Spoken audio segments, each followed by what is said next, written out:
بسم اللہ الرحمن الرحیم۔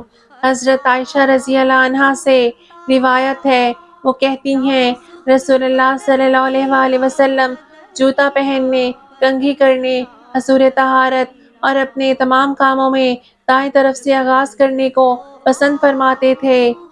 اس حدیث میں حضرت عائشہ رضی اللہ عنہا ہمیں نبی کریم صلی اللہ علیہ وآلہ وسلم کی ایک پسندیدہ عادت کے بارے میں بتا رہی ہیں کہ آپ صلی اللہ علیہ وآلہ وسلم اپنے جوتے، اپنے بالوں میں کنگھی کرنے اور انہیں سنوارنے میں اور ناپاکی سے طہارت حاصل کرنے میں اور مذکورہ قسم کے اپنے تمام کاموں جیسے قمیض اور پاجامہ پہنتے، سونے، کھانے پینے اور اس طرح کے دیگر امور میں دائیں طرف کو مقدم رکھتے تھے۔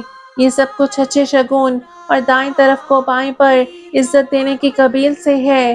خیر پاکیزہ چیزوں میں بہتر یہ ہے کہ بائیں طرف کو مقدم رکھا جائے، اس لیے نبی کریم صلی اللہ علیہ وآلہ وسلم نے دائیں ہاتھ سے استنجا کرنے اور عضو مخصوص کو چھونے سے منع فرمایا، یعنی استنجا بائیں ہاتھ سے کیا جائے۔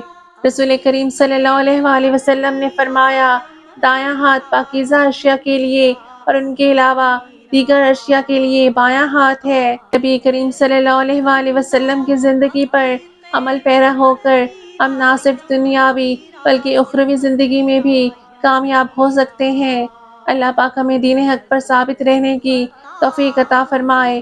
اللہ پاک ہم تمام مسلمانوں کے لیے اپنی رحمت کے در کھول دے، آمین۔